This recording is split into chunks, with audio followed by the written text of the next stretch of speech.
Assalamualaikum warahmatullahi wabarakatuh. Kami dari kelas TIF angkatan 2024. Sebelumnya, perkenalkan nama saya Hasnatia Mutia dan dua rekan saya Dipananda Ayusasi Kirana dan Kolbisabdina Arfianti. Pada kesempatan kali ini, kami akan mensimulasikan proses terjadinya deadlock pada sebuah sistem operasi menggunakan CPU simulator.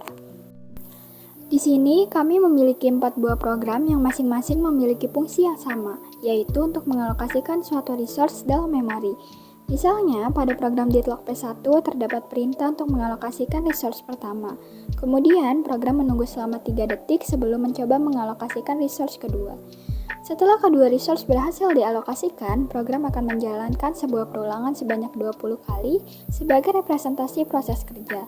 Lalu program selesai. Hal yang sama juga terjadi pada program deadlock P2, deadlock P3, dan deadlock P4, di mana masing-masing program mengalokasikan satu resource terlebih dahulu, menunggu 3 detik, lalu mencoba mengalokasikan resource lain yang sedang digunakan oleh program lain. Karena setiap program meminta resource yang sedang dipegang oleh program berikutnya secara melingkar, di mana program P4 meminta resource 1 yang menghasilkan deadlock di program. Untuk melakukan simulasi, kami akan mengcompile keempat kode ke dalam memori.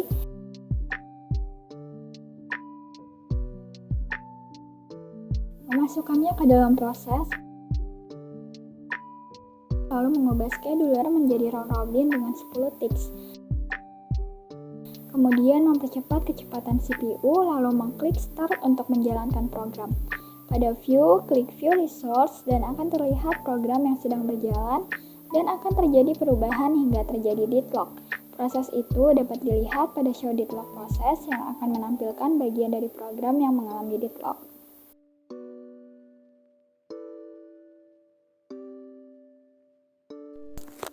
Untuk mengatasi kondisi deadlock, salah satu yang dapat dilakukan adalah dengan menekan tombol release pada salah satu resource, sehingga proses dapat kembali berjalan normal. Selain itu, deadlock juga bisa dicegah dengan menggunakan beberapa metode pencegahan atau prevent. Salah satunya adalah teknik slow, hold, and wait.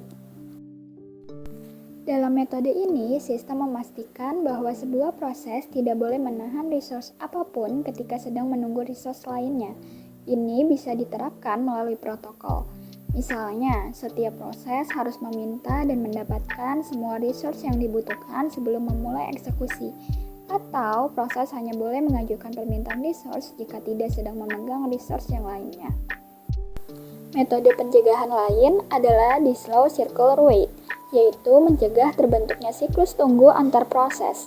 Deadlock biasanya terjadi ketika sejumlah proses saling menunggu resource dari satu sama lain dalam bentuk rantai yang melingkar.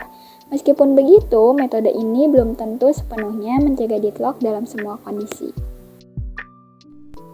Selain itu juga terdapat metode total ordering, di mana semua resource dalam sistem diberi nomor unik dan semua permintaan serta pelepasan resource mengikuti urutan tersebut secara konsisten. Jika deadlock sudah terjadi, ada beberapa cara untuk mengatasinya.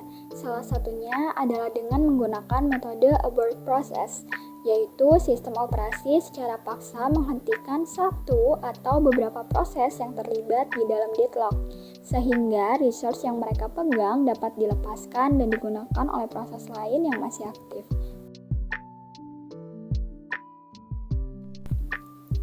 Alternatif lain adalah metode preempt resource, di mana sistem operasi mengambil kembali resource dari proses tertentu secara paksa untuk diberikan kepada proses lain yang sedang membutuhkannya guna memutus siklus deadlock.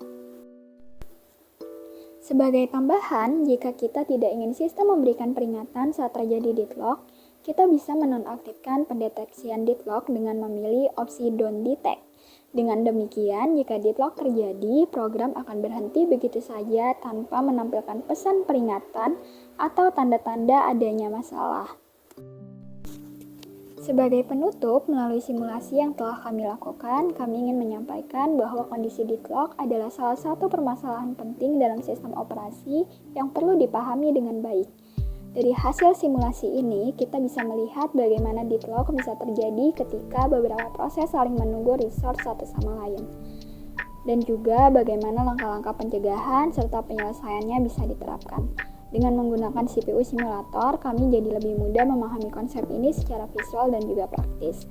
Kami berharap apa yang kami sampaikan hari ini dapat memberikan gambaran yang jelas serta bermanfaat bagi teman-teman semuanya. Terima kasih atas perhatiannya. Wassalamualaikum warahmatullahi wabarakatuh.